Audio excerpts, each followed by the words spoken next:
It's just a sweet sensation. You should have stopped me. Why did you stop me? I'm dead. Oh my God. Ladies and gentlemen, welcome to the most must-see YouTube channel. Welcome to Heels and Faces. Heels and Faces. And we're obviously starting this episode off with a sweet sensation. As you can see, man's clearly loving the SummerSlam theme.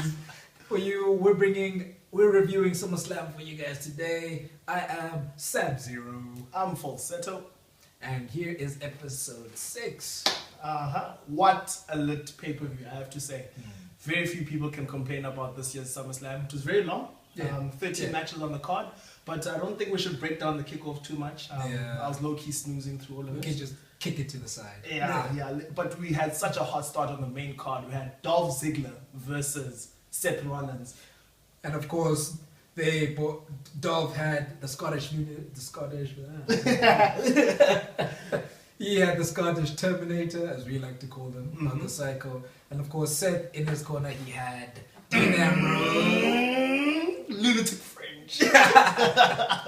Definitely, the match for me gets a hot. It was incredible, high pace the whole time, the fact that there were equalizers this time around. The match had a lot of balance for me. I liked it. Balance is a key word there because I feel like the match was evenly paced throughout, and coach even mentioned that like for about 20 minutes or so we didn't have any outside interference. It was just the two guys going at it for the Intercontinental title. We had some hellacious moves. That one suplex from the top rope that Seth Rollins did. First suplex, reverse suplex. That was so lit. I really enjoyed that. I thought Dolph was there. Yeah. Definitely the better man won, Seth Rollins. I'm very happy with that as well. So it's going to be interesting to see when Dean turns on Seth Rollins, because I think it's going to happen. Yeah, he's got the look as well. Yeah, he looks like he's just mean mugging. He's back to reality. The hot action didn't stop there, as next up we had the SmackDown Tag Team Championship match as the Bludgeon Brothers defended their titles against New Day. Sorry, boys. Your boys, the New Day. That's how we do it. And of course, man, New Day has always looked good in each match. They always perform. Always love these guys, man. In any match they go into, they've got a good chemistry with the Bludgeons as well. I know you were also quite intrigued that we had the interesting combination this time of Big E and Xavier. Yeah. So that was quite cool. I don't even know whether to call that the B team, the no shame. A.2. Xavier over the past year, I think he's really proved that he's not the weak link in New Day. He performs really well. And there was the one spot that I really loved where he did the elbow going outside. That was really good. And I thought, okay, these guys are getting close to win. And then Bludgeon Brothers, they just had to spoil the party. They used those mallets, those hammers, and just started hitting the New Day with the disqualification. I was quite disappointed with that finish. Yeah, same, man. I mean, we'd ideally like to have on a pay-per-view. Yeah, you want things to be resolved. You build for weeks and weeks and weeks. Exactly. Only for a disqualification. But regardless, it was hot. Yeah, definitely. I agree with that. Back on the Raw side of things, we had Braun Strowman taking on KO, and his Money in the Bank briefcase was on the line. Yep, man. I don't know how I felt about this match. It gets a lukewarm for me. Lukewarm as well, I agree. It was just Braun Strowman running. Literally. He just ran over KO. And I mean, for KO being the heel that he is, we expected a bit more from his side, except for one super kick. You know? That's all he had in the match. For me, my issue with the match as well, it ties into that, because the whole time we were building up to KO can win by disqualification, KO can win by count out. He didn't even attempt any of that, so Braun just literally like ran through him. So it just made KO look so weak, because now we know him as the smart heel, and he was just the weak heel in this case. And that chokeslam on the ramp, no, dude. That was so hectic. KO has been he's been put through the most actually by Braun. Remember Money in the Bank, it was the ladder spot. Then Extreme Rules, it was the cage spot. And then there was the toilet situation that happened on Raw. Porta party, whatever it is. Oh my gosh. I feel like KO deserves so much better. What has he done wrong? Vince McMahon? I don't know. His KO in the Bank. That was really cool. That was lit. I actually thought he was good. I was convinced just by the gear. Yeah. But then I guess it was another swerve. Yeah, like Face of America thing. That didn't last long. Yeah. Even though it was also a good gimmick, actually. By this stage of the show, I noticed, okay, we're going Raw, SmackDown, Raw, SmackDown. Now it's time for SmackDown. We had the SmackDown Live Women's Title match, triple threat. Carmella taking on Charlotte, also taking on Becky Lynch. Straight fire, baby. Does the match get straight fire? Is it hot?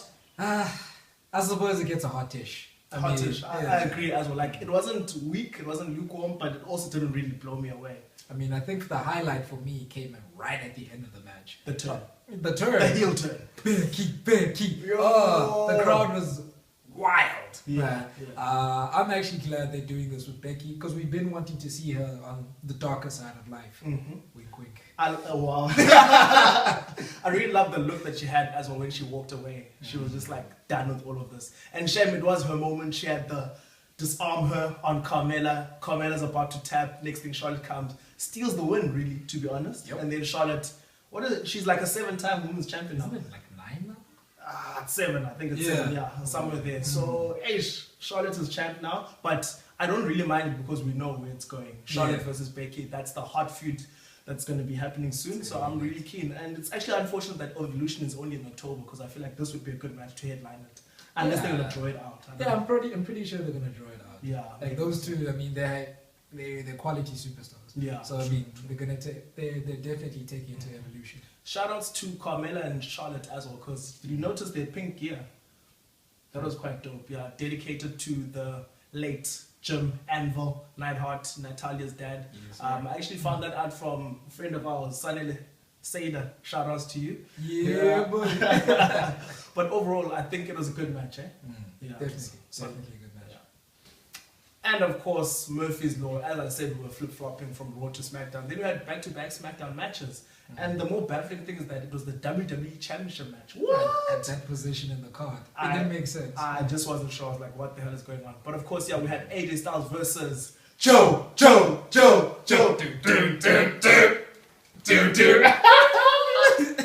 the Samoan Destroyer. And I know that you were Team Joe on this match. Without a doubt, dude. Because I felt it was his time. It was his time. I honestly felt that it was. Yeah. But, Joe kind of took it a little far. Yeah. Tell us about what happened at the end. Man. So Joe was beating up AJ, and then he decides to go onto commentator's table, takes the mic, and says, "Hey, Wendy, I thought your husband was going to come home. Clearly he isn't. But don't worry. Dun, dun, dun. Dun, dun. I'll be your daddy." Literally, I feel like myself and the whole crowd, we all just like erupted. Yeah. I was not expecting that. And I mean, of course, AJ erupted as well. Yeah. And, hey. That was quite cool, the way he tackled Joe off the announce table through the barricade. Then just let all hell run loose, hitting Joe with the chairs. Of course, disqualification. It worked for the match, I guess, but I just didn't like in the grander scheme of things of SummerSlam that we had 2 DQ finishes for 2 big title matches. Put a damper, but I think I'll still give the match a hot. What do you think? Yeah, it gets a hot as well for me. I mean, it's AJ versus Joe. Yeah. It was hot before it even happened. That's true. We even had TNA chat because both guys are actually from TNA, so that was quite dope. I can only imagine what was going through Vince's mind. I mean, that was in the promo for it as well. Did they mention TNA there? Yeah, no, I mean they had the pictures. Oh, in the pictures. Okay, fair enough. Yes, that's cool. And then we had the next match, which was 8 years in the making. Daniel Bryan versus Mike, the Miz Mazan. Bruh, I'm telling you, the promo for this was absolutely crazy, man. Just the way they took us back, man. Bruh, I enjoyed it so much. And then the match itself, above lukewarm, I'd say. Above lukewarm. It wasn't hot, but above lukewarm. Yeah. I don't know. I think the result was kind of needed. In that, you wanted Miz to win? Yeah, I wanted Miz to win. Yeah. Same here, actually. Because it somehow is going to set him up for the WWE Championship. Hopefully. Somehow. Yeah. I think for me, my only issue is that, Miz won with the typical olden day heel tactics, brass knuckles. Taking back to like William Regal days. Dude. I enjoyed that in a way. I enjoyed Maurice being involved, but at the same time, I felt that the whole build of the feud was for Miz to win clean. Exactly. And show that he can hang with Daniel Bryan and be a proper wrestler. So now Daniel's still got an excuse. So we're going to continue, obviously, with the feud. But I think Daniel and Miz are kind of like Sammy and KO. Fight forever. Okay. I get you. Yeah. I get you. So those two are going to be in constant battle with each other throughout their careers. Yeah. And they're just extending it now. So I'm sure something crazy is going to happen in the next pay-per-view. Yeah, no doubt. And in the next match, woo! Chills. Hey! This one caught me by surprise. We got a treat. So we had Finn Balor versus Constable Squanderer. But this wasn't the normal Finn Balor. Oh, no. No. Oh, no. Oh, my God. Yay! We had the longest pause ever. And then... Yo, when that heartbeat goes. Everything turned red. And then we had the Demon King, Finn Balor. Oh. I was so happy. I was happy. I think everyone was happy, actually. We hadn't seen the demon in what? Nearly a year, actually. Exactly. Yeah. And I think SummerSlam is his event because now it's 3 straight SummerSlams that we've seen the demon. So I think it's a specialty of sorts. And made quick work of Constable Corbin, like 2 minutes, whop, done. I was like, okay, thank you, Finn. Yeah, that was good. That was proper. I really enjoyed that. Finn deserves this. It's about damn time, and hopefully it's on to begin greater things. So yeah. Right. So then we had the next match being Shinsuke Nakamura versus Jeff Hardy.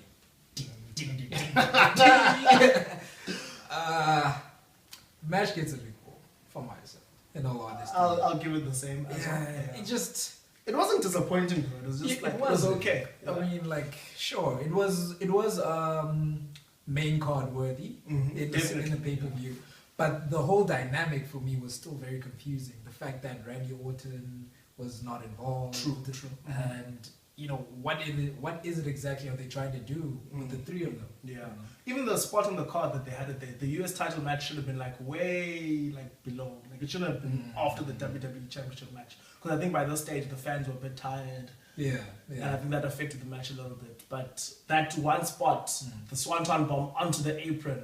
Did you hear? Bah! It felt like Jeff's back had broken at that stage. I'm pretty sure Jeff's gonna be out again for. And Jeff is like 40. And he's still doing crazy things like that. But right result, I'd say Shinsuke, he's still got lots of steam with his title reign. It's just, you still want to know what's gonna happen with the three of them. Because I mean, now Shinsuke won clean, and the Creep Viper. The Creep Viper. He literally just walked out. And then he was like, I don't want to beat up Jeff today. Let me walk back in. What a waste of Randy on one of the biggest events of the calendar. So biggest party of the summer. Exactly. Like, it's so crazy. But, oh well, Vince knows what he's doing. We hope. Yeah, we hope. Yeah. And then when... This next match. Right. Ronda Rousey versus Alexa Bliss. Okay, yeah. They did my girl wrong, man. They did us so wrong. The goddess. Alexa Bliss. They made it look. It was a similar thing to KO. Yeah, I think that's true. I mean, because they are smart heels. Yeah. But they didn't look smart. They just looked weak. Dude. She was also like thrashed in 2 minutes? Yeah. Right result, but I think the way they went about it. I didn't like the way Ronda was just coming at her like, oh, new champion and everything. I'm like, we know this. There was even one point where Ronda was like, come at me. I'll even sit down and close my eyes. Yeah. That made Alexa look so weak. Then she comes from behind, chokes Ronda, and then still nothing happens. Then instead got her arm snapped off. Like, ish. I feel like Alexa could have done better. Yeah, man. I didn't appreciate the match for Alexa's reputation. Exactly. But I mean, and for the women's evolution as a whole, because this is one of the big four. It's the Raw Women's title match. Let's at least put on some sort of a show. Let's not just have a squash match, Let's showcase what the women can do. And it was also quite odd for me that the Bellas were outside, and I was so scared when I saw them backstage and they were saying that they're going to watch this match. I was like, oh, there's going to be shenanigans and they're going to cost Ronda. That hasn't happened, thankfully, but still it felt a bit forced. Yeah, for them coming into the ring as well. And then celebrating, there was no need for that. The nice part though was Natalya coming out, showing that she's still strong after her dad had just passed away just a week ago actually. So R.I.P. The Anvil, Neidhart. It was nice that she was also wearing her dad's jacket that he wore in SummerSlam 1990. I wasn't even born then. Yo. Don't you remember that match? I know. You do? Show your age, my friend. Wow. Ladies and gentlemen, My name is Paul Heyman. and I am the advocate for the reigning, defending, undisputed, universal champion, Brock Lesnar. No? Roman Reigns. Oh. Was the main event, Brock Lesnar versus Roman Reigns. New champ. New champ. Spoiler. Spoiler. And I really appreciated the way this match started. They kept us in it the whole time. Braun Strowman coming out, saying that, oh, I'm just going to stand out here, watch you guys fight. You check out your standing. You're standing there like a bouncer with his briefcase. I'm ready to fight whoever's gonna win this match. I was very surprised that it wasn't a super threat match, but it made sense toward the end why they didn't do that as I well. think it was. I'm glad it did it because then that would have lessened Braun's chances to actually be universal champion. Yeah, true that. True that actually. So yeah, Braun didn't try to cash in actually. No, he got beaten up by Brock Lesnar. Those chair shots, oh my gosh. The F5 on the floor. Wow.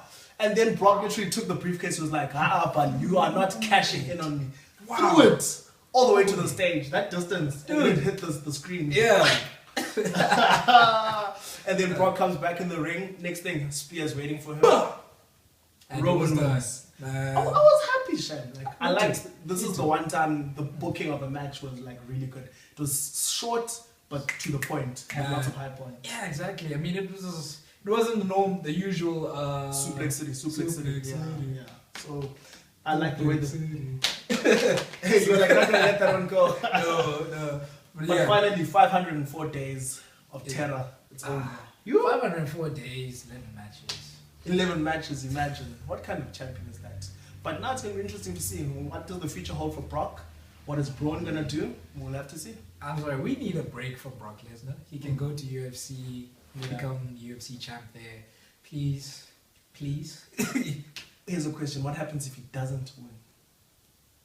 But that's a story for another day. Congratulations, Roman Reigns. You are the Universal Champion. And it was a good ending to SummerSlam. Overall, a good pay-per-view, I'd say.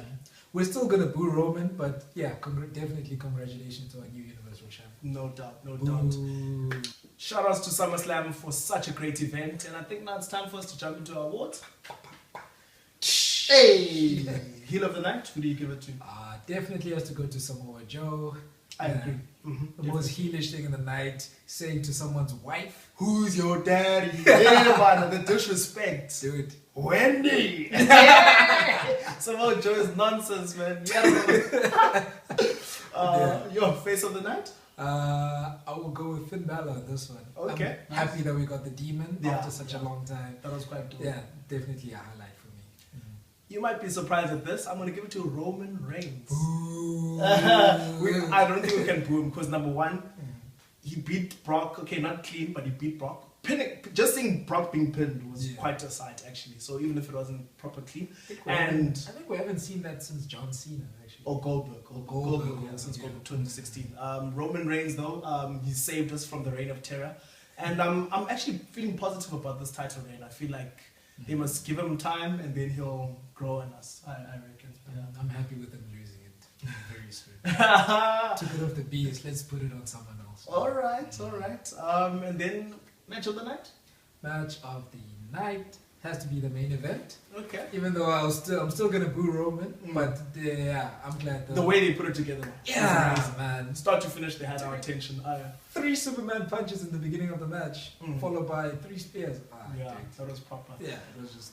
I would have ordinarily given it to the main event, but I think from a purely wrestling aspect, I have to give it to Seth and Dolph. They kicked off the night super hot. They just had a nice build, the moves that they were doing, and they just talented guys. I really enjoyed that Intercontinental title match, and both guys have done the championship a lot of good. Yeah. Last one, OMG moment of the night. Ooh. There were a couple, but definitely I'd say Braun Strowman chokeslamming KO onto the ramp. The steel. I can still hear the ramp shatter. Hey. Shatter Dreams production. Okay, cool dust.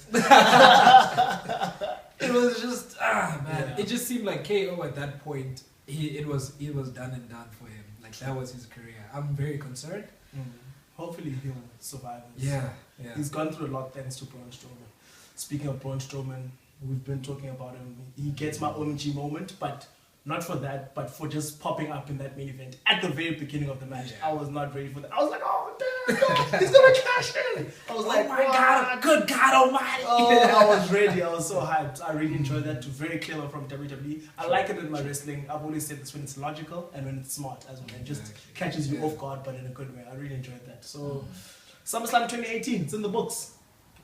Hot. Hot pay-per-view. I'm very happy with it.